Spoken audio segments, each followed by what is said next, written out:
নমস্কার, ইতিহাস পাঠকেন্দ্র ইউটিউব চ্যানেলে প্রিয় সকলকে আবার একবার স্বাগতম জানাই। নেতাজি সুভাষ মুক্ত বিশ্ববিদ্যালয়ের অ্যাসাইনমেন্ট 2022-এর আজকে আলোচনার বিষয় বিডিপি দ্বিতীয় বর্ষের ইতিহাস অনার্সের চতুর্থ পত্র, অর্থাৎ চীন জাপানের ইতিহাস। আমি প্রশ্নগুলি বলে দিচ্ছি, প্রত্যেকটা উত্তরই ভেরিফাই করা আছে, তোমরা অবশ্যই মিলিয়ে নাও। যারা পরীক্ষা দিয়েছো আর যারা পরীক্ষা দাওনি তারা অবশ্যই উত্তরপত্র খাতায় লিখে পরীক্ষা দিও। প্রথম প্রশ্ন, চীন ও জাপানের মধ্যে কবে শিমোনোসেকির সন্ধি স্বাক্ষরিত হয়? 17 এপ্রিল 1895 খ্রিস্টাব্দ। 2 নম্বর প্রশ্ন, চীনে বক্সার বিদ্রোহ কবে শুরু হয়? এই উত্তরটি সালটা ভুল আছে, 2রা নভেম্বর 1899 হবে, 1889 দেওয়া রয়েছে, এটাই সঠিক। 3 নম্বর প্রশ্ন, কোনটি তোকুগাওয়া শোগুনের সরকারের রাজধানী শহর ছিল? এডো। 4 নম্বর প্রশ্ন, চীনের ইতিহাসে কুওমিন্টাং কী ছিল? উত্তর, জাতীয়তাবাদী দলের অন্য নাম। 5 নম্বর প্রশ্ন, জাপানের লিখন পদ্ধতি ও ভাষার উপর কোন সংস্কৃতির গুরুত্বপূর্ণ প্রভাব পড়েছিল? কোরিয়ান। 6 নম্বর প্রশ্ন, কোন রাজপরিবার 1603 থেকে 1868 সাল পর্যন্ত জাপান শাসন করেছিল? তোকুগাওয়া।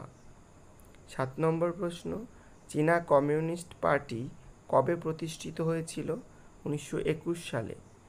8 নম্বর প্রশ্ন, জাপানের কমিউনিস্ট পার্টি গঠনে কোন প্রতিষ্ঠান সাহায্য করেছিল? উত্তর হবে greater Japan industrial patriotic society.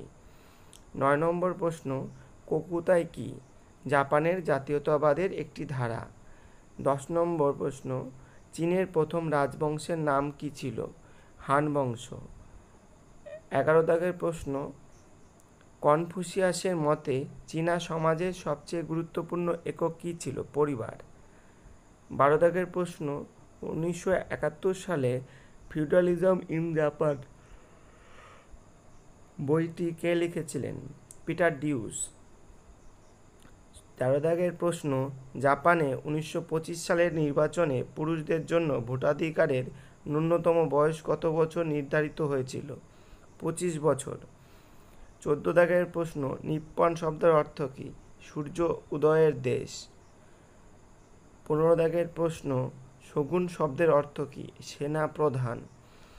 16 দাগের প্রশ্ন, অষ্টাদশ শতকে ইস্ট ইন্ডিয়া কোম্পানি চীন থেকে কোন কোন বাণিজ্য দ্রব্য ক্রয় করত? চা ও তুলো।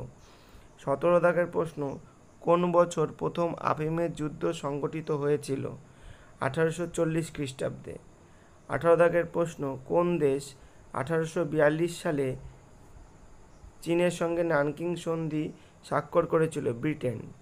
19 দাগের প্রশ্ন, কোন বছরে ইংরেজ বণিকেরা জাপানে বাণিজ্য করার অধিকার পেয়েছিল? 1613 খ্রিস্টাব্দে। 20 দাগের প্রশ্ন, চীনের ইতিহাসে কোন দশকে অভ্যন্তরীণ সমস্যা ও বিদেশি আক্রমণের দশক হিসাবে চিহ্নিত করা হয়? 1927 থেকে 37 খ্রিস্টাব্দ। এই ছিল তোমাদের চতুর্থ পত্রের 20টি গুরুত্বপূর্ণ প্রশ্নোত্তর, যেগুলি তোমাদের অ্যাসাইনমেন্ট 2022-এ আসবে। ভালো করে পরীক্ষা দাও, আর যারা পরীক্ষা দিয়েছো অবশ্যই মিলিয়ে নিও। পরবর্তী ভিডিওর জন্য অপেক্ষা করো।